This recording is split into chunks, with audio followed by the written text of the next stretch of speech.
ایک بزرگ ہیں حضرت مسلم بن عمر، وہ فرماتے ہیں کہ میں گھر میں بیٹھا تھا، مجھے خیال آیا کہ ہمارے محلے میں جو بابا جی ہیں قبریں کھودنے والے گورکن، تو ان کی زندگی گزری ہے قبرستان میں، تو میں آج ان سے پوچھوں تو صحیح کہ قبرستان میں کبھی عجیب شے بھی کوئی دیکھی ہے؟ کہتے ہیں میرے دل میں نہ اللہ نے بات ڈالی، میں چلا گیا ان سے پوچھنے کے لیے۔ جب میں نے سوال کیا وہ رونے لگ گئے، کہنے لگے اب مسلم، میں نے ایک ایسی چیز دیکھی ہے اسے میں بھول نہیں سکتا، اور اس منظر نے میرا رخ اور کانٹا بھی بدل دیا تھا۔ پہلے میں بھی غفلت میں تھا، یہ میری ماں بہنیں بیٹیاں غور سے سنیں۔ وہ بزرگ فرماتے ہیں کہ وہ گورکن کہنے لگا، قبر کھودنے والا کہنے لگا میرا یہ پیشہ ہے کہ میں قبرستان میں نہ 3-4 قبریں تیار رکھتا ہوں ریڈی میڈ، پھر جن کا کوئی مر جائے تو وہ آ کے مجھ سے قبر خرید لیتے ہیں، اس کی مزدوری مجھے دیتے ہیں قبر کھودنے کی، بس اسی پہ میرا گزارا ہو رہا اور زندگی چل رہی۔ تو وہ بابا جی کہتے ہیں قبر کھودنے والے کہ میں قبرستان میں 2 قبریں کھود چکا تھا اور تیسری قبر میں کھودنے لگا، اور خیال تھا کہ 3 قبریں کم از کم تیار ہو جائیں نا، پھر تھوڑا آرام کریں گے۔ تو جب تیسری قبر میں نے کھودنا شروع کی تو اس قبر سے مجھے تپش آنے لگ گئی، گرمی، میں پسینے میں شرابور ہو گیا۔ اس قبر کے کنارے پہ ایک چھوٹا سا درخت تھا، پودا، جھاڑی سی تھی، اس پر میں نے کپڑا ڈالا نا، تھوڑا سایہ بنا لیا، لیکن تپش آ رہی تھی قبر سے، میں حیران تھا، سیک آ رہا ہے قبر سے۔ تو کہتے ہیں جیسے تیسے اس قبر کو بھی میں نے مکمل کیا، تیار کر لیا۔ سامنے ایک درخت تھا تھوڑا ہٹ کے، وہاں اس کے سائے میں جا کر میں بیٹھ گیا۔ اب میں انتظار میں تھا کہ میرا گاہک کب لگتا ہے، یہی پیچھا تھا میرا۔ وہ کہتا ہے کہ اللہ کی عزت کی قسم میں نے دیکھا کہ 2 سوار آسمانوں سے اتر آئے، نورانی سواری پہ بیٹھے اتر آئے۔ ان میں سے ایک قبر کے سرانے کی، پہلی قبر جو کھودی تھی نا اس کے سرانے کی طرف، دوسرا پاؤں کی طرف کھڑا ہو گیا۔ وہ سر والا پاؤں والے کو کہنے لگا اس قبر کے بارے میں لکھو۔ اس نے کہا کیا لکھو؟ اس نے کہا مشرق و مغرب شمال جنوب میں 12 میل لمبی لکھ دو، 12 میل چوڑی لکھ دو، چاروں طرف 12 میل لمبی چوڑی لکھ دو۔ میں دیکھ رہا ہوں اس نے لکھ لیا کسی کاغذ، وہ دونوں پھر دوسری قبر پہ آ گئے۔ اس نے کہا اس کے بارے میں بھی لکھو۔ اس نے کہا اس کے بارے میں کیا لکھو؟ اس نے کہا چاروں طرف جہاں تک نظر جاتی ہے وہاں تک مسیح لکھ دو۔ اس نے وہ بھی درج کر دی۔ اب آ گئے تیسری قبر پر جس سے مجھے تپش آئی تھی۔ وہ کہنے لگا لکھو اس قبر کے بارے میں۔ اس نے کہا کیا لکھوں؟ اس نے یوں اشارہ کیا، اس نے یہ شہادت کی انگلی اور یہ انگوٹھا یہ دکھا کے کہنے لگا بس یہ شہادت کی انگلی اور انگوٹھے کا درمیانی فاصلہ لکھ دو، اس کا اتنا فاصلہ لکھ دو۔ اس نے وہ درج کر دیا۔ میں دیکھ رہا تھا، میرا رب مجھے دکھا رہا تھا، وہ جس طرح آئے تھے اسی طرح سواری پہ بیٹھے چلے گئے۔ اب قبروں کے حالات تو مجھے پتہ چل چکے تھے، اب میں منتظر تھا کہ ان میں کون کون آتا ہے۔ تو وہ بابا کہتا ہے اللہ کی عزت کی قسم ایک جنازہ آ گیا، انہوں نے پہلی قبر مجھ سے خرید لی، مگر میں دیکھ کر حیران ہو گیا کہ اس جنازے میں صرف 4 اور 4 8 اور 9 بندے تھے۔ 4 وہ تھے جنہوں نے جنازہ اٹھایا ہوا تھا، 5 بندے ساتھ تھے، 4 5 ساتھ تھے، 6واں 7واں بندے ہی کوئی نہیں تھا۔ انہوں نے پہلی قبر مجھ سے خریدی، میں حیران ہو گیا۔ میں نے کہا یہ کون مر گیا جس کے لیے قبر خریدی؟ اتنے تھوڑے بندے آئے ہیں جنازہ پڑھ دے، یہ کون ہے؟ انہوں نے کہا یہ ہمارے محلے کا سب سے غریب بندہ مرا ہے۔ یہ اتنا غریب تھا کہ اس کے جنازے کو کسی امیر نے اہمیت نہیں دی ہے۔ غریبوں کے جنازے کون پڑھتا؟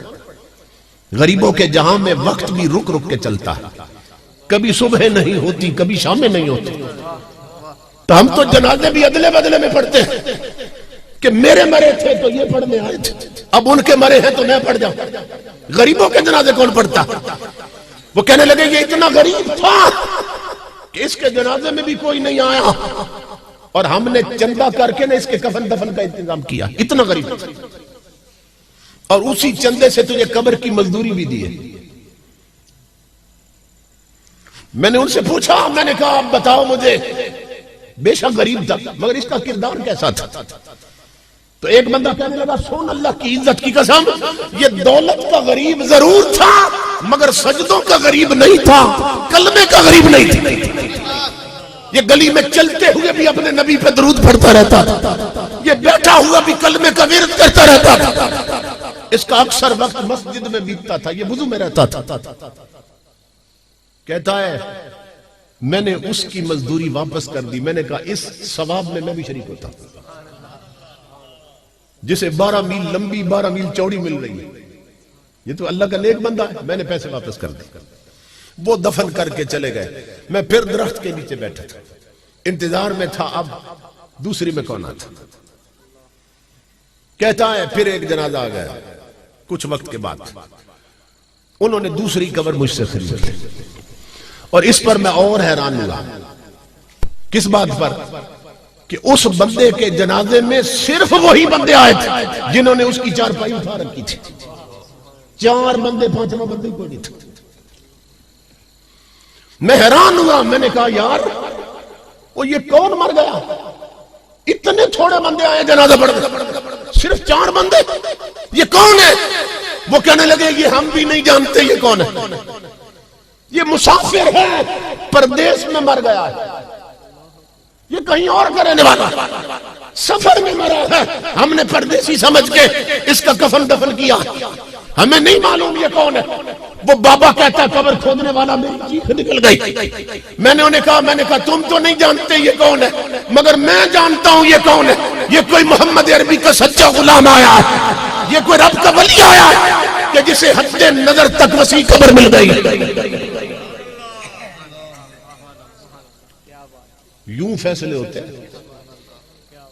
اس کی مزدوری بھی واپس کر دی, میں نے اس کو دفن کر کے چلے گئے. بابا کہتا ہے میں پھر درخت کے نیچے, اب منتظر تھا اس تیسری میں کون آتا ہے. اب سننا غور سے, تیسری میں کون آتا. یہ بہت بڑے اللہ کے ولی ہیں جو بیان کر رہے ہیں. کہتا ہے کچھ وقت گزرا, ایک جنازہ آیا. جنازہ کیا تھا؟ پیچھے عوام کا سیلاب آیا ہوا تھا. چودھری, ملک مار, راجے مہاراجے سب جنازہ پڑھنے آئے تھے. ایم این اے, ایم پی اے, ناظم, پٹواری سب آئے ہوئے تھے. کلاس 1 آفیسر سب جنازہ پڑھنے آئے تھے. اور جنازے پر نا میت کے اوپر ویلوٹ مخمل کی چادر پڑی تھی اور اوپر پھولوں سے لگی ہوئی تھی. انہوں نے تیسری قبر خرید لی مجھ سے. میں جنازے کی کثرت پر حیران ہوا اور ادھر قبر کی حالت پہ حیران ہوا. میں نے ایک بندے کو الگ کیا. میں نے کہا یار یہ کون مر گیا, کس کے لیے یہ قبر خریدی ہے؟ وہ کہنے لگا یہ ایک وڈیرے اور امیر کی بیگم مر گئی ہے, بیوی مر گئی ہے. میں نے کہا یہ کیسے تھے؟ انہوں نے کہا ان کے گھر میں دولت تو تھی مگر نبی کی شریعت نہیں تھی. پیسے نے انہیں غافل بنایا ہوا تھا. ان کے گھر کے مصلی ویران رہتے تھے, گھر کی الماری میں قرآن پڑا رہتا مگر گھر میں گانے چلتے تھے. غفلت تھی, دولت نے انہیں رب رسول کا باغی بنا رکھا. پیسہ نا انسان کو بگاڑ دیتا. کہاں یہ غافل تھی, بے پردہ گھر سے نکلتی تھی اور جیسی خود تھی ویسی عورتوں سے اس کے یارانے بھی تھی. اس کی سہیلیاں بھی بے پردہ بے حیا تھی.